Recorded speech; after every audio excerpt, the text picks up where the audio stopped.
အပိုင်တော့မဟုတ်ပေမဲ့ KOS စကင်အားလုံးကိုဗလာသားတို့ကင်ခွင့်ရမယ်ဆိုရင်ဘယ်လိုလုပ်မလဲအားလုံးနော် KOS စကင်အားလုံးအဲ့ဒီ KOS စကင်တွေအားလုံးကိုကင်ပြီးတော့ကျွန်တော်တို့တွေကဒိုင်းမွန်းတွေရမယ် event မှာတစ်ခါတည်းဝင်းလုပ်လို့ရတယ်ဗျ။ Okay ကျွန်တော်ကိုယ်တိုင်လည်းလုပ်ပြီးပြီပဲဖြစ်တယ်ပေါ့နော်။ဒါဆိုရင်ကျွန်တော်တို့ဗီဒီယိုလေးကိုစလိုက်ကြရအောင်ဗျ။ကျွန်တော်အနေနဲ့ KOS စကင်ကုတ်တွေကိုအစောပိုင်းကပေးမလို့ပဲဒါပေမဲ့ KOS စကင်ကုတ်တွေကိုဗလာသားတို့မယူနဲ့တော့ကုတ်ယူလို့ရှိရင်ကျွန်တော်တို့တွေကစကင်2កောင်3កောင်ပဲရတာဗျထွိုင်ကက်က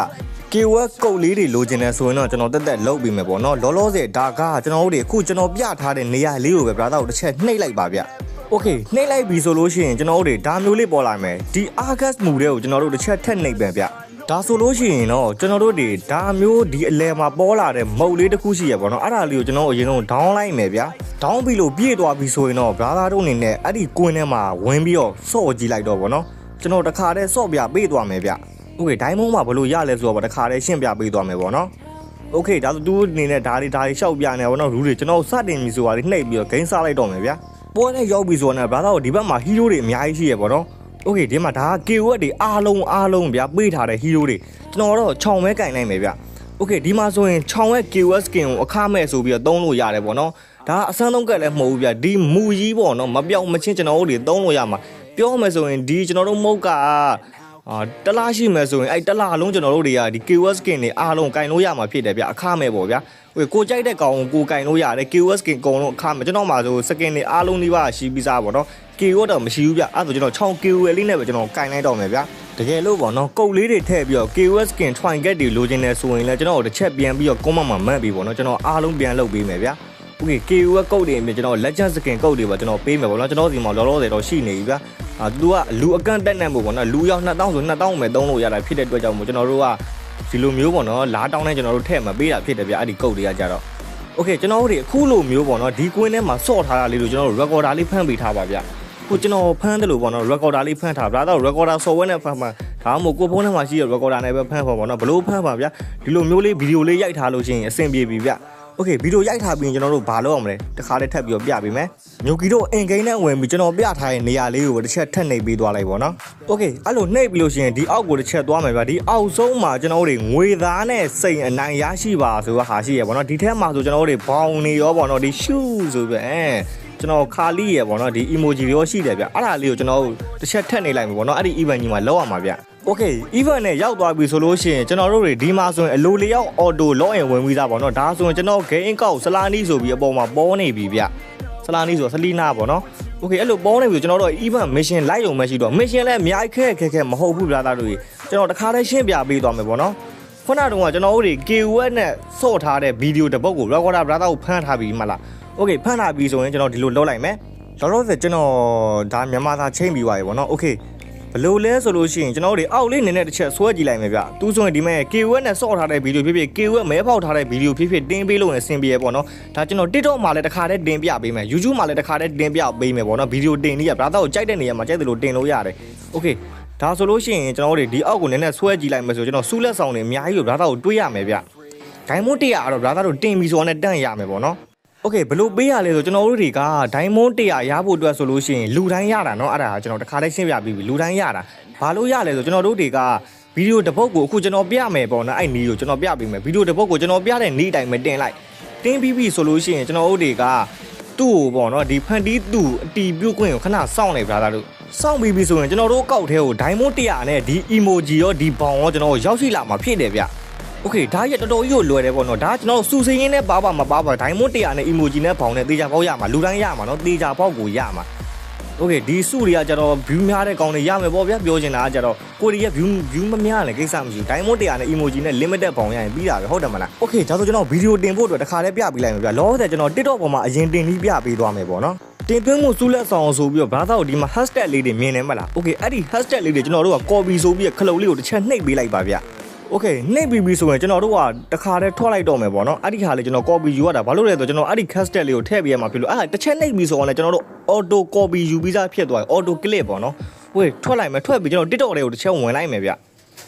Okay TikTok တဲ့ဝင်ပြီးလို့ဒီအပေါင်းလေးကိုပဲနှိပ်လိုက်ပဲကျွန်တော်ဗီဒီယိုတင်ပါဗျအားလုံးတီးပြီးသားပါဒါတွေကတော့ဒါဆိုလို့ရှိရင်ကျွန်တော်ကိုတင်ချင်တဲ့ဗီဒီယိုအရင်ဆုံးရွေးလိုက်ဗျကျွန်တော်စောစောလေးရပါတော့ KOF ဗီဒီယိုကိုကျွန်တော် recorder ဖန်ခိုင်းထားတယ်မလား Okay အဲ့ recorder လေးဘာသာကိုဘာသာ edit လုပ်လိုက်ပေါ့နော် edit ဘလို့လုပ်ဗျလုပ်ပြီးတာပါပဲပြီးရင်ကျွန်တော် next ကိုနှိပ်လိုက်မယ် Okay next ကိုတစ်ချက်ထပ်နှိပ်လိုက်မယ်ဗျနှိပ်ပြီးလိုက်လို့ရှိရင်ကျွန်တော်ဒီဗီဒီယိုတင်မဲ့နန်းရောက်ပြီဆိုလို့ရှိရင်ခုနကတော့ event ထဲမှာကျွန်တော်တို့ copy ယူထားတဲ့ hashtag နှစ်ခုကိုကျွန်တော်ဒီမှာထည့်ပေးလိုက်မယ်ပေါ့နော်ဒါထည့်ပြီးလို့ရှိရင်ဒီ post ဆိုတဲ့ခလုတ်လေးကိုနှိပ်လိုက်ပြီးဆိုတော့ brother တို့ရပြီဗျအောင်မြင်သွားပြီပေါ့နော်ကျွန်တော်တို့တင်းမပြတော့ဘူးနော်ဒါလေးနှိပ်ပြီးဆိုတော့ brother တို့အမှ event အတွက် mission video တင်ပြီးသွားပြီပဲဖြစ်တယ်ဗျ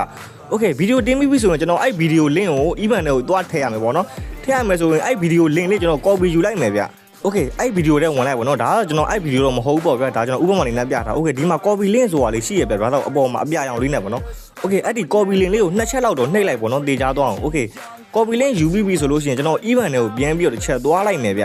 Okay event ပဲပြောက်သွားရှင်ဟော Okay ဒီမှာတွေ့ event ထဲကိုကျွန်တော်တစ်ချက်ပြန်ဝင်လိုက်မယ်ဗျကျွန်တော်ကတော့ line လေးနည်းနည်းကြာနေလို့ပေါ့နော်ဒီစာလေးမမြင်ရတာဖြစ်နေရဗျ Okay ကျွန်တော်တို့ wifi နဲ့ဆိုတည့်တိုင်း wifi လိုင်းဆုပ်ပြီးစုပ်နေရပြီပေါ့နော် Okay ဒီအောက်မှာဆို brother အခုပဲတင်သွင်းပါဆိုပဲခလုတ်လေးကိုမြင်နေမှလား brother တို့ဒီအဖြူရောင်လေးနဲ့ရေးထားဒါကျွန်တော် line မကောင်းလို့စာပုံလေးအပြည့်စုံမပေါ်ဘူး Okay ဒီယခုပဲတင်သွင်းပါဆိုတာလေးကိုကျွန်တော်တစ်ချက်နှိပ်လိုက်မယ်ဗျကြာလို့ပေါ့နော်ကျွန်တော် line ကောင်းနဲ့ဒီစောင့်မိတော့ Okay နှိပ်ပြီးလို့ရှိရင်ကျွန်တော်တို့က TikTok မှာတင်မှာဆိုတော့ကျွန်တော်ဒီဘက် TikTok ဆိုတဲ့ဟာလေးကိုရွေးထားလိုက်မယ်ရွေးပြီးပြီးဒီမှာဆိုရင် content link ဆိုတာပေါ်လာမယ်ပေါ့နော် Okay အဲ့ဒီ content link ကခုနကမှကျွန်တော် TikTok ဗီဒီယိုပေါ့နော် copy link ယူထားတာလေးကိုထည့်ပေးရတာဗျ Okay အမှထည့်ပေးလိုက်ပေါ့နော်ထည့်ပြီးပြီဆိုရင်ဒီအောက်ကအမှန်ကြီးလေးပေါ့နော် Eva လမ်းညွန်ပါညာအမှန်ကြီးလေးထည့်ပြီးရင်ဘာသာစကားကိုမြန်မာကိုရွေးလိုက်ဗျာ Okay မြန်မာကိုရွေးပြီးပြီဆိုလို့ရှိရင်ကျွန်တော်တင်သွင်းပြီဆိုတာလေးနှိပ်လိုက်ပြီးဆိုတာနဲ့ကျွန်တော်တို့ရဲ့ဗီဒီယိုက Eva mission အောင်မြင်ပြီးတော့ပါပြီပဲဖြစ်တယ်ဗျာဒါဆိုကျွန်တော် diamond 100ရဖို့ပဲကျွန်တော်ပေါ့နော် Okay အဲ့ diamond 100ကိုကျွန်တော်ဘယ်လိုမျိုးရအောင်ပို့ပြီးတော့တေးကြအောင်လောက်အောင်လဲဆိုတစ်ခါရေးပြပြီးသွားမယ် diamond 100ရဲ့တေးကြပေါက်ရအောင်လို့ဆိုကျွန်တော်တို့ဒီ Fanti တူ review သွားလောက်အောင်မယ်ပေါ့နော်ဒီမှာဒုတိယ review လက်ဆောင်ဆိုပြီးတော့ရှိရဗျာ Okay အဲ့ဒီမှာသွားရောက် review မီဆိုပြီးအပြအောင်စာလေးနဲ့ပြပေးထားတယ်Okay အဲ့ဒီအပြောင်စာလေးကိုကျွန်တော်တစ်ချက်နှိပ်လိုက်မယ်ဗျ Okay နှိပ်လိုက်ပြီဆိုဒါမျိုးပေါ်လိုက်ပေါ့နော်ကိုက YouTube မှာတင် YouTube TikTok မှာတင် TikTok ပေါ့နော်ကိုကြိုက်တာကိုရွေးဘယ်ဟာရွေးပြီးအတူတူပဲဖြစ်တယ်ပေါ့နော် Okay ကျွန်တော်က YouTube နဲ့ဒီပေါ်မှာကုတ်ကလေးရှိရဗျကူးယူမီဆိုပြီးတော့ Okay အဲ့ဒီကုတ်ကလေးကိုကျွန်တော်တစ်ချက်နှိပ်လိုက်မယ်ဗျ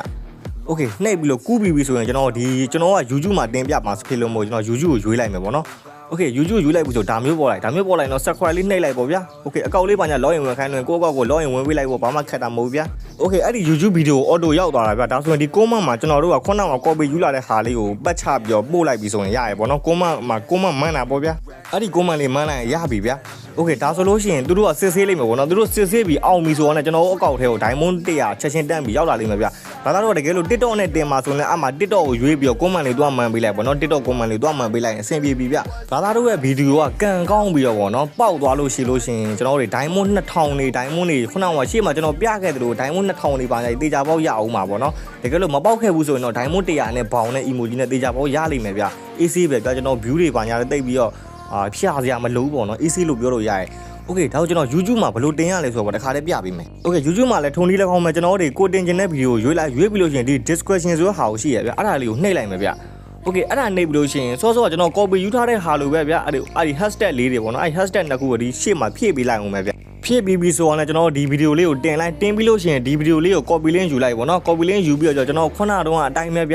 ဒီ event mission လေးကိုတွားပြီးဖြည့်လိုက်ပြီးဆိုတော့လည်းရသွားပြီပဲဖြစ်ပါတယ်ဗျ Okay အဲ့လိုဗီဒီယိုလေးတင်လိုက်ပြီဆိုတော့ကျွန်တော်တို့ဒီမှာပေါ့နော်ကုတ်လေးရလိုက်မယ်ဒီကုတ်ကကျွန်တော်တို့ game ကောက်ထဲကိုသွားထည့်ရမှာဗျဘယ်ချိန်မှာထည့်ရမလဲဆို February 18ရက်နေ့ကျမှထည့်ရမယ်ပေါ့နော်ဒါမှကျွန်တော်ဖောင်ရမှာပဲဖြစ်တယ်ဗျဒါသောအနေနဲ့ event mission တွေပါညာလိုက်တဲ့အခါမှာတော့ပေါ့နော်ဗီဒီယိုတွေပါညာမရိုက်နိုင်ဘူးပေါ့နော်ဗီဒီယိုလည်း edit မလုပ်တတ်ဘူးဆိုကျွန်တော်ရဲ့ဒီဗီဒီယိုလေးကို brother တို့ဖြန့်ညက်ကယူလုပ်ပြီးပေါ့နော် TikTok ပေါ်မှာသွားတင်လိုက်လေရတယ်ဗျကိစ္စမရှိဘူးနော်ဒီလို event mission တွေရောက်လို့ရှိရင်တော့ကျွန်တော်ဒီ credit ပေးကြမလို့ပေါ့နော် brother ကိုအဆင်ပြေအောင်ပဲ brother တို့လှုပ်လိုက်တော့ပေါ့နော်ကြည့်ကြလှုပ်လိုက်ပဲကျွန်တော်ဗီဒီယိုကျွန်တော်3ခွင့်ပေးထားတယ်ပေါ့နော်အဓိက UL ချက်ကပေါ့နော်အဲ့လိုမျိုးကျွန်တော်ကိုယ်တိုင်နဲ့ diamond တွေအဲ့ဒီနီးနဲ့ပဲရတာဖြစ်လို့မို့ brother ကိုလည်းကျွန်တော်ရသေးခြင်းတယ်ဗျကျွန်တော်ဗီဒီယိုသုံးလည်းကိစ္စမရှိဘူးပေါ့နော်